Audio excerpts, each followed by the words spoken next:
আসসালামু আলাইকুম। ডিসপ্লেতে দেখতে পাচ্ছেন একটা মিরাকো ওভেন। এটা অনেক দিন হয়েছে, পুরোনো একটা ওভেন কিনছিলাম ১ বছর আগে। এটা ভাঙিং সার্ভিস দিয়েছে।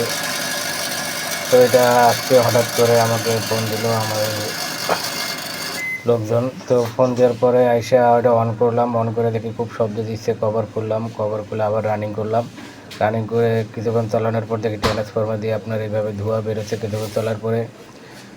তো ধোঁয়া বের হওয়ার মূলত একটাই কারণ, মানে ট্রান্সফরমার সম্ভবত পুড়ে একটাই কারণে, যে ক্যাপাসিটার যদি উইক থাকে, যে পিছনে দেখতে পাচ্ছেন ক্যাপাসিটার উইক থাকলে আপনার মনে হয় ট্রান্সফরমারের উপরে এসে লোডটা পড়ে।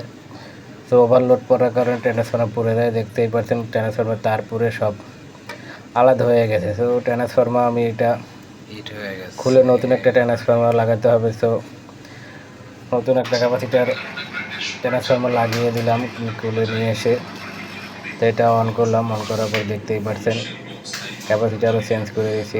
ওই যে পুরান ক্যাপাসিটার এটা, তো পুরান ক্যাপাসিটারও চেঞ্জ করে দিয়েছি, ট্রান্সফরমার চেঞ্জ করে দিয়েছি। ট্রান্সফরমার তো পুড়ে গেছে। তো ক্যাপাসিটার ট্রান্সফরমার লাগানো শেষ পরে আবার ওভেন রান করেছি। রান করার পরে শুনতে পাচ্ছেন আগে যে সাউন্ড ছিল সেই সাউন্ড নেই। তো এখন সব কিছু পারফেক্টলি আছে। এখন পানি হিট দিচ্ছি, হিটও হচ্ছে পানি।